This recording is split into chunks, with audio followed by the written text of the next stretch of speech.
10 লাখ টাকা চাঁদা না দেওয়ায় এক ব্যবসায়ীকে মারধর করে তার ব্যবসা প্রতিষ্ঠান থেকে নগদ টাকা লুটের অভিযোগ উঠেছে বিএনপি নেতার বিরুদ্ধে। ঘটনাটি ঘটেছে যশোরের শার্শা উপজেলার গোগাবাজারে।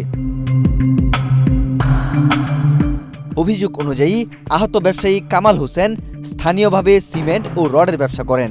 26 মার্চ বৃহস্পতিবার 2 দফায় হামলার শিকার হন তিনি। গুরুতর আহত অবস্থায় তাকে শার্শা উপজেলা স্বাস্থ্য কমপ্লেক্সে ভর্তি করা হয়। বর্তমানে তিনি সেখানেই চিকিৎসাধীন অবস্থায় রয়েছেন।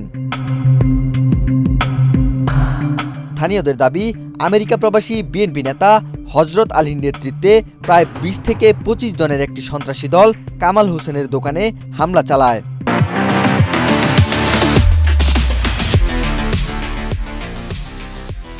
এ সময় তাকে বেধড়ক মারধর করা সহ দোকান ভাঙচুর এবং নগদ অর্থ লুট করার অভিযোগ ওঠে।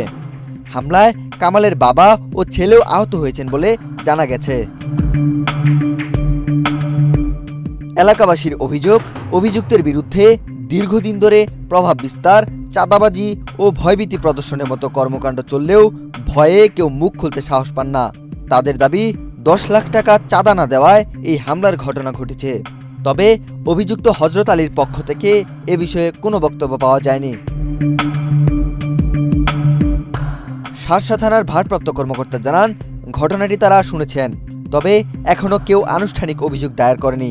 অভিযোগ পেলে তদন্ত সাপেক্ষে আইনগত ব্যবস্থা নেওয়া হবে বলে জানিয়েছেন তিনি। ওয়াহিদ হোসাইন জিহাদ, বাংলাদেশ প্রতিদিন।